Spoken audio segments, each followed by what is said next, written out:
दुनिया में एक बार फिर वेलकम बैक। दुनिया में हर लड़की किसी शहजादा गुलफाम और हर लड़का शहजादी हुस्न बानो के ख्वाब देखता है और फिर उम्र बीत जाती है और जब उम्र बीत जाती है ना तो अक्सर लोग ये गाना सुनते हुए पाए जाते हैं कि उम्रिया बीती जाए कोई रिश्ता ना आए।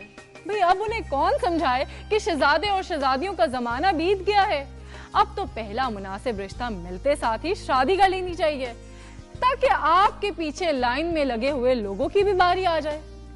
तो लाइन में लगते हैं ना, मेरा मतलब है कि रिपोर्ट देखते हैं इसी टॉपिक पर जो बनाई है इरफान अराई ने।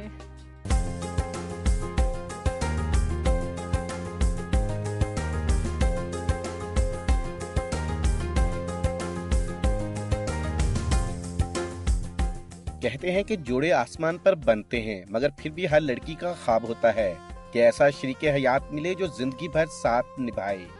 यकीनन अच्छे शरीके हयात की तलाश का मरहला सब्र आजमा होता है और वालिदैन ऐसा लड़का तलाश करते हैं जो उनकी बेटी की तमाम खुशियों का ख्याल रखे। हमेशा ही ये रहा है कि लड़कियां जो हैं वो ज़्यादा पढ़ लिख जाती हैं और लड़के जो हैं वो कम पढ़े लिखे होते हैं, और लड़कियां चाहती हैं कि अगर जितना उन्होंने पढ़ा है वो अपने से ज़्यादा पढ़ा लिखा मांगती हैं और ऐसा हो नहीं पाता है। लड़कियों के रिश्तों की तलाश में वालिदैन शादी दफातर का रुख करते हैं और अच्छे रिश्ते के लिए अपनी ख्वाहिशात के मुताबिक ऊंचे घर का लड़का तलाश करते नजर आते हैं। तो लोग अच्छे रिश्तों की तलाशों में बैठे रहते हैं, जबकि 18 और 19 और 20 साल की उम्र में उनके पास अच्छे अच्छे रिश्ते आ रहे होते हैं। वो उस उम्र को ज़ाया कर देते हैं और उम्र आ जाती है 27, 28, 30। फिर उनको अच्छे रिश्ते नहीं मिलते, फिर वो शादीशुदा वाला रिश्ते मिलते हैं और अपनी उम्रें लोग खुद ज़ाया करते हैं अच्छे रिश्तों की तलाश में। बेटियों को रुखसत करने के लिए वालिदैन अच्छे से अच्छा लड़का तलाश करते हैं और जहेज की डिमांड को भी पूरा करते हैं, मगर रिश्तों की तलाश में अक्सर वालिदैन अपनी बच्चियों की उम्रें ज्यादा हो जाने पर परेशानी का सामना भी करते हैं। हमें बड़ा वाज़ेह हुक्म है कि बच्चियां जैसे बालिग होती हैं तो उनके लिए शरीके हयात ढूंढें, और उसका मेयार मुकर्रर है कि मुत्तकी और परहेजगार, अल्लाह से डरने वाला, दीनदार, यही एक पैमाना है जिस पर हमें ये देखना है। अब बच्चियां घरों में क्यों बैठी रह जाती हैं? इसी में इसका जवाब है कि हम लोगों ने उन पाक सुन्नतों को छोड़ दिया है। रिश्तों की तलाश में जहां वालिदैन अपनी मर्जी चाहते हैं, वहां लड़की की मर्जी को मद्देनजर रखना भी रिश्ते की पायदारी में अहम किरदार अदा कर सकता है। शरीके हयात की तलाश का मरहला मुश्किल जरूर है मगर नामुमकिन नहीं।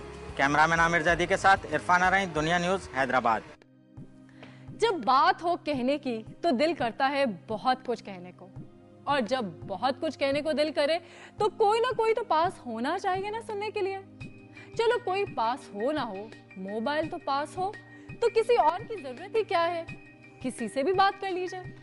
लेकिन हम आपके पास है ना, आप हमसे कह दें, और हम आपसे ये भी कह रहे हैं कि मौका है कुछ ना कुछ कह दीजिए, फिर ना कहना खबर ना हुई। देखते हैं आज आप क्या कहते हैं मोबाइल फोन के हवाले से।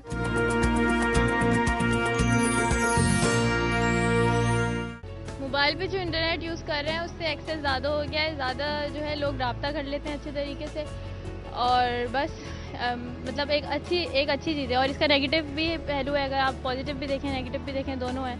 लेकिन आई थिंक कि आजकल नेगेटिव ज़्यादा यूज़ हो रहा है, पॉजिटिव कम है। नौजवानों के लिए इंफॉर्मेशन टेक्नोलॉजी का इस्तेमाल इस हद तक बढ़ चुका है और उनकी जो ज़िंदगी में जो असरात उसके आ रहे हैं वो ये है कि वो तरक्की की तरफ जा रहे हैं। कुछ गलत इस्तेमाल भी है, मगर अगर देखा जाए तो वो ज़्यादातर एक अच्छे पर्सपेक्टिव से ही आगे बढ़ रहा है और लोग ज़्यादा मुस्तफ़ीद हो रहे हैं उससे, जो कि एक अच्छा साइन है। सोशल ज़िंदगी में तब्दीली तो आई है, लेकिन इसने जो नेट पे यूज़ करते हैं ना, मोबाइल पे नेट यूज़ करते हैं, मेरे ख्याल में उससे बहुत सी चीज़ों में फ़र्क भी है। जैसे कोई ड्राइविंग के दौरान अपना कोई मैसेज या कुछ पढ़ता है ईमेल, उससे आपका ये भी हो सकता है कि एक्सीडेंट हो जाए, अल्लाह ना करे, कुछ भी हो सकता है। काफ़ी फ़ायदे हैं इस चीज़ के, नुकसानात भी हैं। फ़ायदों में ये है कि दुनिया आपकी मुट्ठी में आ जाती है जब इंटरनेट आपके मोबाइल में आपके पास मौजूद है। कहीं पर भी चलते फिरते आप किसी से भी कनेक्ट कर सकते हैं पूरी दुनिया में, आप कहीं पर भी इंटरनेट यूज़ करके आप किसी के साथ भी नेटवर्किंग अपनी कर सकते हैं। लेकिन नुकसानात ये है कि थोड़े बहुत नुकसानात नौजवानों में मुरतब हो रहे हैं। उसमें यह है कि क्लासेस के दौरान अक्सर जो हमने नोट किया है, स्टूडेंट्स का ज़्यादातर रुझान जो है मोबाइल में जो इंटरनेट की, तो क्योंकि टीचर तो ज़ाहिर है पढ़ाने में मसरूफ़ होता है और यूनिवर्सिटी लाइफ में ख़ासतौर पे क्लासेस कैपेसिटी इतनी ज़्यादा होती है कि टीचर हर किसी स्टूडेंट को नोटिस नहीं कर रहा होता। तो उसमें ये है कि पढ़ाई की तरफ से थोड़ा सा रुझान हट जाता है स्टूडेंट्स का। इतनी होनी चाहिए कि जो लाइक मोबाइल नेटवर्क वाले होते हैं उनको खुद इतनी मतलब प्राइवेसी रखनी चाहिए कि वो लिमिटेड एक्सेस की तरफ तवज्जो दें। यंगस्टर्स की ज़िंदगी में ऐसा तब्दीली आई है कि फास्ट एक्सेस हो गया इंटरनेट से, प्लस ये होता है कि जो यूथ है वो ज़्यादातर फिर नेट पे बैठना स्टार्ट कर देती है। लाइक वो दूसरे काम छोड़कर और वो फिर नेट पे बैठती है, नेट यूज़ करती है, वो अपने लाइक जो इम्पोर्टेंट काम होते हैं वो छोड़ देती है। प्लस ये होता है फास्ट एक्सेस है और टाइम बहुत वेस्ट होता है, प्लस बैलेंस भी खर्च होता है। जहाँ इसके मुस्बत नताइज हैं वहीं पर इसके मनफी भी हैं। मुस्बत आप इस तरह कह सकते हैं कि क्योंकि आजकल वक्त की बहुत ज़्यादा कमी है तो हर चीज़ आपको अवेलेबल होती है आपके सेलफोन के ऊपर। हाँ, बहुत सारे बच्चे जिनको सही गाइडलाइन नहीं मिलती वो इसका गलत इस्तेमाल भी करते हैं और हमें चाहिए कि हम हर चीज़ का अपने बच्चों को सही तरह गाइड करें उन्हें और उनको उसके मुस्बत और मनफी दोनों पहलू से आगाह करें ताकि वो जो चीज़ उनके फ़ायदे के लिए बनाई गई है उससे उनको फ़ायदा ही पहुँचे ना कि नुकसान पहुँचे उसका। और इतना कुछ कहने के बाद अब खामोश, मेरा मतलब है कुछ देर के लिए खामोश, क्योंकि हमें लेनी है एक ब्रेक। तो मिलते हैं ब्रेक के बाद।